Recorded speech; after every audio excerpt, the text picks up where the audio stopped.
সত্যি করে কথা বলবেন। আপনি কি এক মুহূর্তের জন্য কখনো আমাকে পছন্দ করেন নাই? আমি জানি আপনি আমাকে পছন্দ করছেন, আপনার চোখে আমি সেটা দেখছি। আপনি মুখ ফুটে সেটা কখনো বলতে পারেন নাই, কিন্তু কেন? দেখুন তো,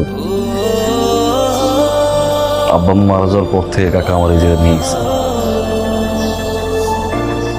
পড়াশোনা করায় নিজের সন্তানের মতো দেখছে, অনেক বেশি ভালোবাসে। তার চেয়ে বড় কথা হচ্ছে আমার খুব বিশ্বাস করে।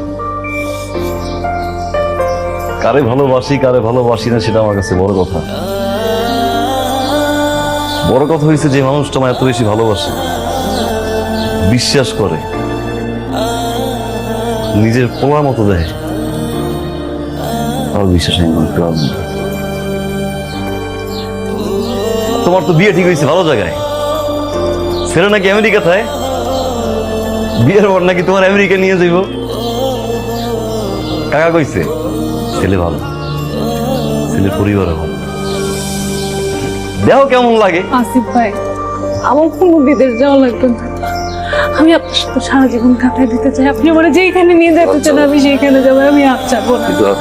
আমার তো ইচ্ছা করে এই রুমে এখানে আপনার হাত ধরে আপনার সাথে সারাদিন গল্প করি, আপনার সাথে আমি ঘুরতে যাবো, সাগর দেখবো, পাহাড় দেখবো, বৃষ্টিতে ভিজবো। আপনার কখনো ইচ্ছা করে নাই?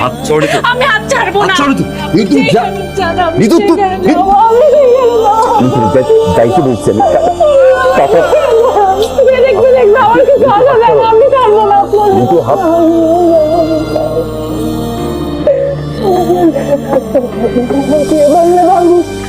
আপনি তো বলতে পারবেন না।